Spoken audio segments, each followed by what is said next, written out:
Assalamualaikum warahmatullahi wabarakatuh. Waalaikumsalam warahmatullahi wabarakatuh. Bagaimana kabar kalian hari ini? Alhamdulillah, luar biasa. Allahu Akbar. Yes, yes, oke. Ada yang masuk hari ini?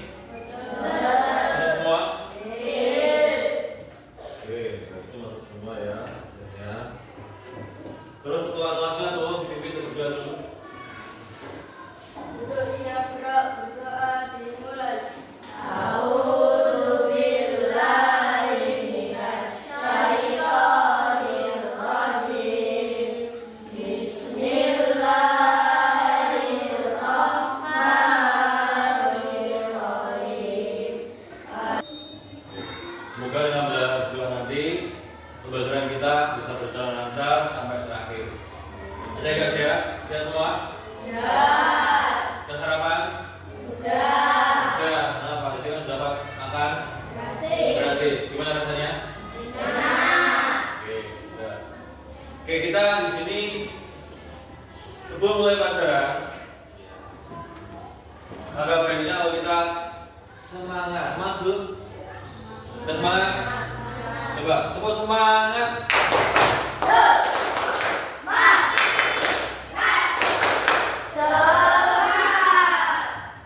Kurang keras. Sekali lagi, tepuk semangat.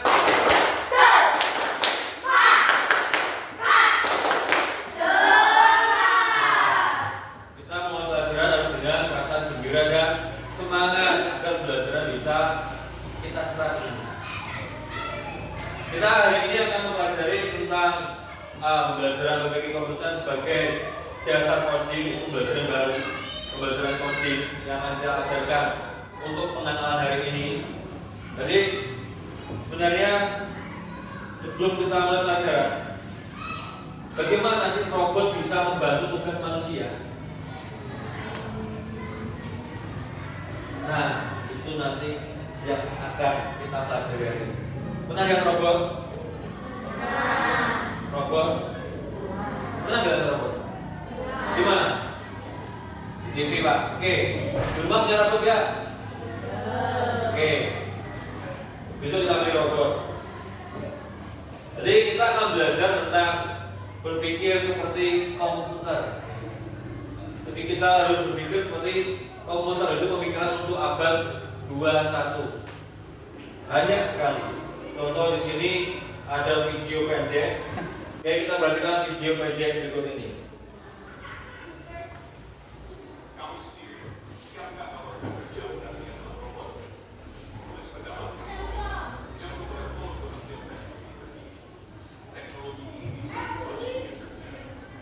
Robot bisa membantu tugas manusia. Kalau kita bekerja di petani, dan senengnya di robot ini ya. Bisa membantu apa? Ambil rumput atau panen. Belum punya robot seperti ini? Nah, kita akan buat sendiri besok ya. Yang penting kalian mau belajar, pasti bisa membuat robot seperti ini.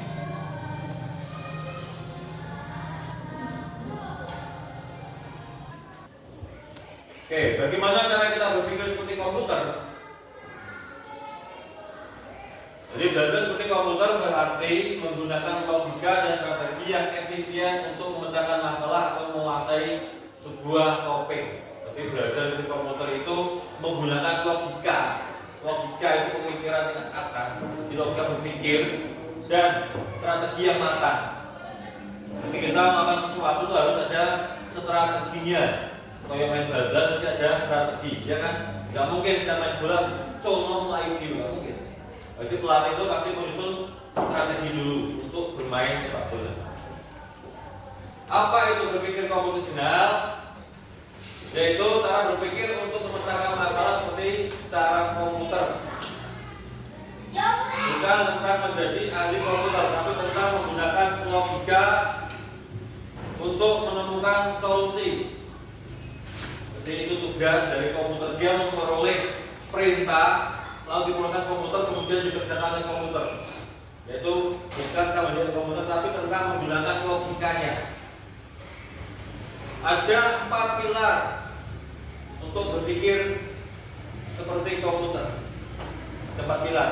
Yang pertama, dekomposisi. Yang kedua, pengenalan pola. Yang ketiga, abstraksi. Dan yang keempat, algoritma. Mari kita pecah satu persatu. Yang pertama apa? Komposisi. Dekomposisi. Dekomposisi itu adalah memecah jadi bagian kecil. Contohnya, membuat kue ulang tahun. Pernah ada kue ulang tahun? Pernah ulang tahun? Pakai kue enggak? Kalau enggak pakai kue biasa pakai tumpeng orang Jawa itu. Tapi kalau di kota-kota dia pakai kue. Berarti bagaimana cara membuat kue? Berarti dekomposisi itu memecah bagian kecil. Seperti contoh membuat kue yang pertama yaitu yang pasti mencari resepnya. Mau buat kue apa?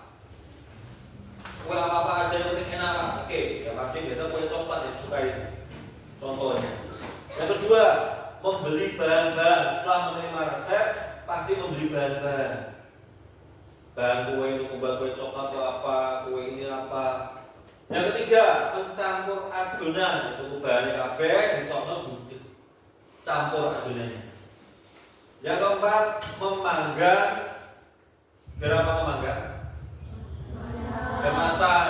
Yang terakhir yaitu menghias kuenya. Biasanya ditulis selamat ulang tahun, semoga panjang umur. Ya kan? Itu digunakan untuk menghias kue agar lebih cantik atau menarik peminat.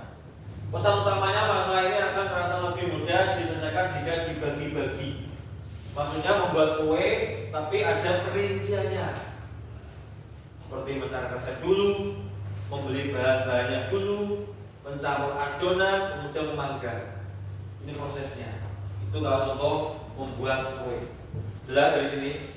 Jelas. Yang kedua, apa namanya?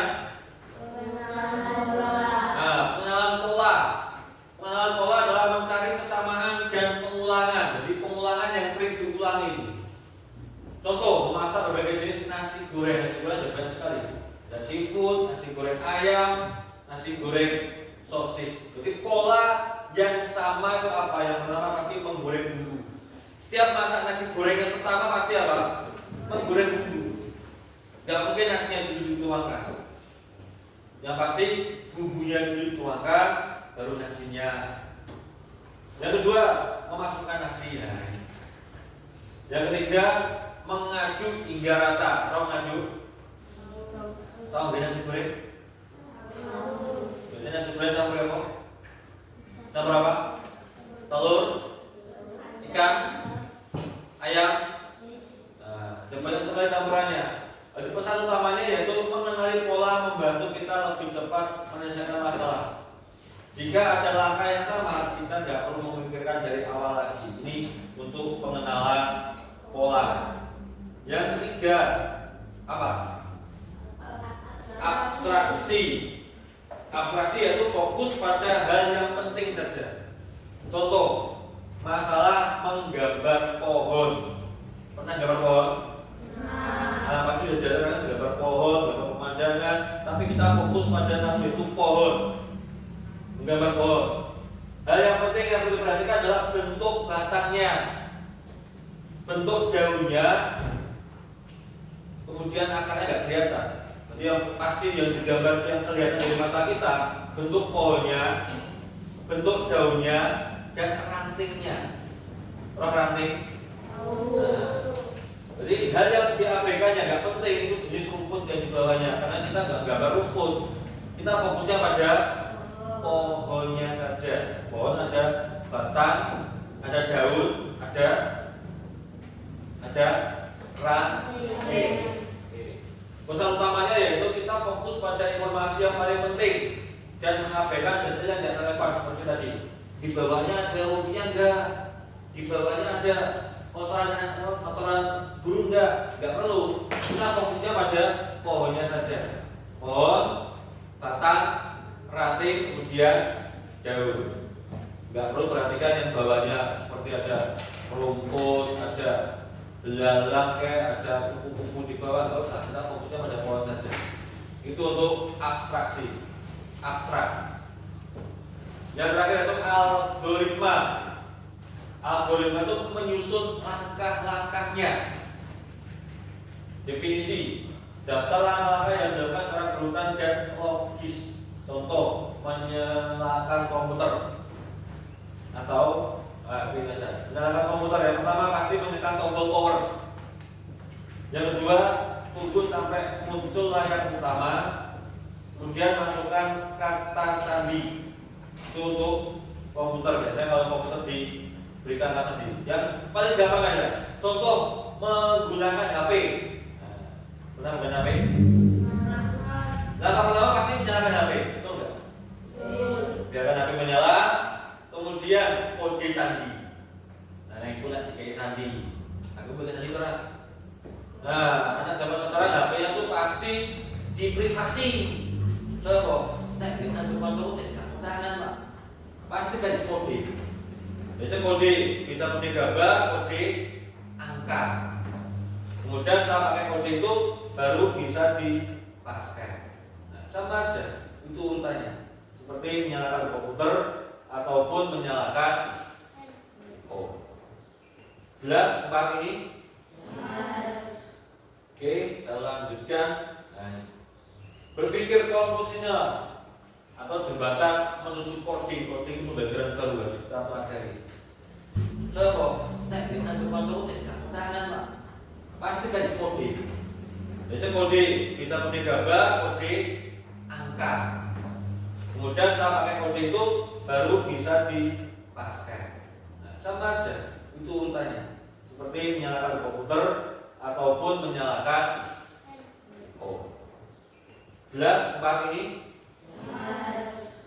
Oke, saya lanjutkan. Nah, berpikir komposisional atau jembatan menuju coding. Coding itu pembelajaran baru harus kita pelajari. Coding adalah cara kita berbicara dengan komputer. Bahasa yang digunakan adalah algoritma. Jadi kita akan belajar bicara dengan komputer. Pernah belajar dengan komputer? Belum, nanti kita pelajari. Tapi memerintah komputer dengan algoritma perintah. Contoh tadi kamu lihat ya video yang tadi. Nah itu kan punya perintah, diperintah, diprogram untuk membantu tugas petani panen padi tadi. Ada algoritmanya, ada perintahnya. Coding adalah cara kita menuliskan algoritma agar komputer bisa membaginya dan menjalankan perintah. Jadi coding itu cara kita menuliskan algoritma. Ini ada algoritmanya di sini untuk memerintahkan komputer untuk bekerja. Tanpa berpikir komposisional, kita tidak tahu langkah apa yang harus kita tulis di dalam kode. Makanya kita harus berpikir seperti komputer. Nanti kita belajar tentang coding, memberikan tulisan algoritma untuk memerintah komputer. Contoh, memprogram pernah lihat itu apa namanya? Taksi yang di luar negeri itu kan tidak ada supirnya. Itu kan dia main program komputer kan. Tinggal pencet aja turun di mana, dia langsung urut jalannya. Karena sudah diprogram seperti itu. Nah ini. Berpikir komposisional dan kecerdasan buatan atau AI. Kecerdasan buatan seperti AI. Kecerdasan buatan adalah teknologi yang membuat mesin komputer bisa berpikir dan mengambil keputusan seperti manusia. Robot AI seperti ChatGPT atau mobil tanpa supir bekerja dengan menggunakan algoritma yang sangat rumit. Berpikir komposisional adalah cara kita merancang otak untuk kita harus bisa menyusun langkah-langkah yang cerdas agar AI bisa belajar dan berinteraksi. Kalau kalian nggak tenanan gitu. Nah sekarang sudah, jadi kita abad 21 ini belajar cara memerintah komputer. Zamannya sudah maju, abad 21. Jadi abad 21, abad sudah maju, kita akan belajar memerintah komputer. Contoh, kita kalau pakai komputer biasa ini, kita pakai Ctrl P itu perintah. Ctrl P itu dia print. Ctrl copy dia mengcopy. Yang kamu blok di copy semua. Itu contoh perintahnya.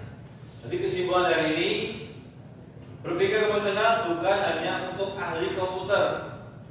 Ini adalah keterampilan abad 21 yang berguna untuk memecahkan masalah apapun dalam hidup. Dengan menguasainya, kita jadi lebih siap untuk dunia masa depan yang penuh dengan teknologi coding. Makanya anak SD sekarang dikenalkan dengan coding. Paling enggak minimal mengerti cara menggunakan komputer dulu. Setelah itu kita belajar proper cara algoritmanya untuk memerintah komputer. Itu kesimpulannya. Di sini Bapak punya LKPD. Kita akan merencanakan tentang piknik. Nah, piknik nanti kita pecah jadi 4 bagian. Ada dekomposisi tadi, ya kan? Ini ada dekomposisi, ada pengenalan pola, ada abstraksi, ada algoritma menyusun langkah-langkahnya. Jadi coba nanti kalian masalah utamanya apa, kita pakai yang paling gampang aja, merencanakan piknik. Sama seperti piknik loh. Terserah nanti mau merencanakan piknik kemana, ke Malaysia, ke Filipina, mau piknik ke Bangladesh, terserah. Atau piknik kesini aja Pak, BR, atau ke Malang, nggak apa-apa. Nanti satu kelompok saya berikan satu, dikerjakan bareng-bareng, nanti presentasi.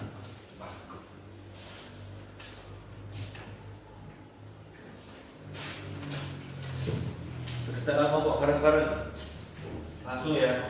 Waktunya 10 menit sudah selesai. Ayo kerja bareng-bareng, kelompoknya bukan bareng-bareng. Tadi yang pertama yaitu dekomposisi. Contoh sama tinggal apa? Masalahnya apa yang pertama? Piknik kemana? Terserah. Mau buat piknik. Kamu turutannya gitu. Itu kalau piknik yang paling gampang ya, kita piknik aja.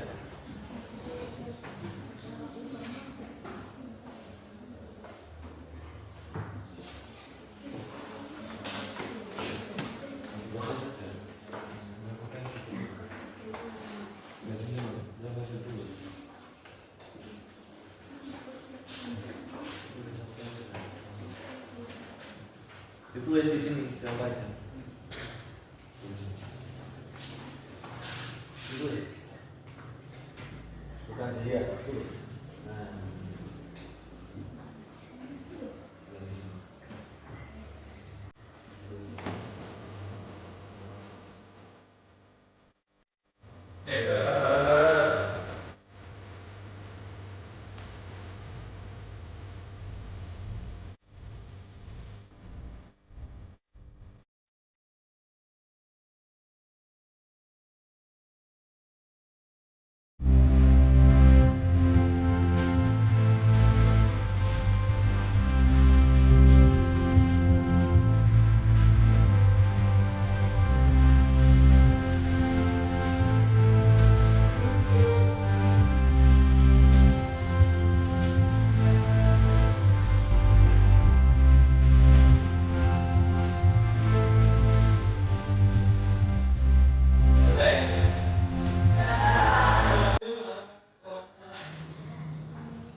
Ya Mas, masuk ke kedua.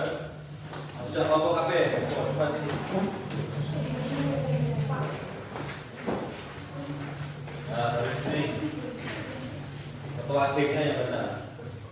Ini ketuanya tengahnya, anggotanya di belakangnya. Nah, ketuanya di tengah, baca sampingnya. Saya keras. Langkah pemecahan masalah deskripsi dan jawaban. Masalah utama perencanaan piknik. Masalah kecilnya 1. Persiapan kendaraan, 2. Persiapan tempat kumpul, 3. Persiapan tujuan wisata yang dituju.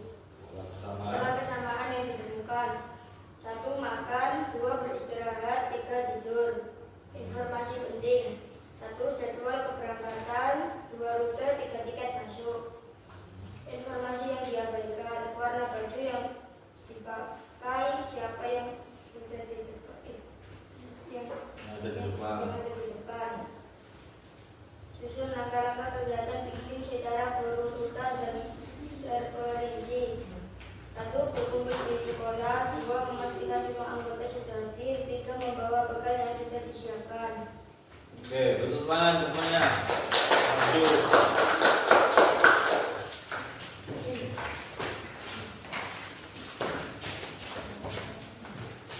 Jadi untuk perencanaannya, yaitu di komposisi kita akan perencanaan untuk piknik. Yang pertama itu pasti persiapan kendaraan, persiapan tempat, dan juga persiapan tujuan wisata untuk dekomposisinya. Terus pengenalan pola kegiatan berulang atau perjalanan itu pasti pas waktu istirahat dan juga waktu makan. Makanya berapa kali? 3 kali sampai 2 kali bisa. Terus informasi penting untuk akuratnya, jadwal keberangkatan harus disusun. Terus rute perjalanan juga untuk tiket masuknya juga diperhatikan. Kemudian algoritmanya, jadi cara berurutannya langkah-langkahnya secara urut.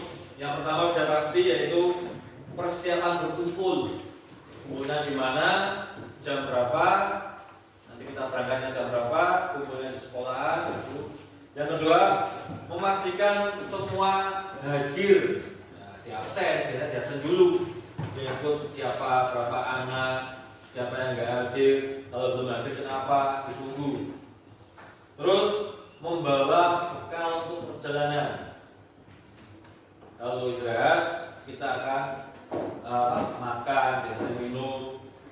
Biasanya kita mampir ke rest area juga. Oke, dari saya ada menanyakan?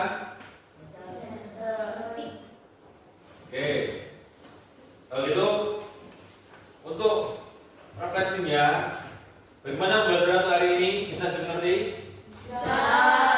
Oke, sambil di browsing di rumah, gunakan gadget Anda untuk melihat pembelajaran coding bisa dipelajari secara online di rumah juga. Materi-materinya juga ada di situ. Jadi HP bisa digunakan untuk belajar juga. Terus Pak Guru juga ada tugas nanti. Kalian bikin seperti tadi, tapi masalah utamanya bukan piknik. Masalah utamanya yaitu membuat nasi goreng aja. Masalah di rumah. Seperti tadi, membuat nasi goreng. Nanti langkah-langkahnya gimana? Kamu tulis, itu tugasnya di rumah. Jelas? Jelas. Oke, karena waktu sudah siang, silakan dimasukkan bukunya.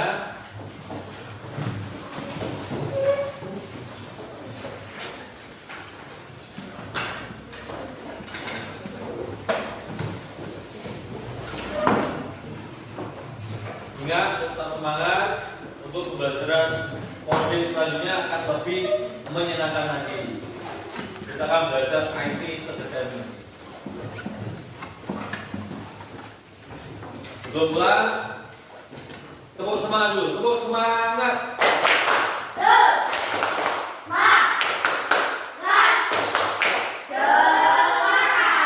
Pasti semangat, karena apa? Kita mau pulang. Kalau mau pulang, pasti semua semangat.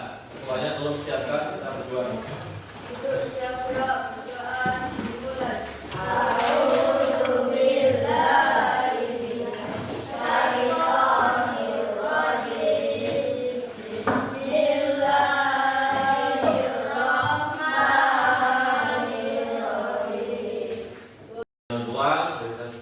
Assalamualaikum warahmatullahi wabarakatuh.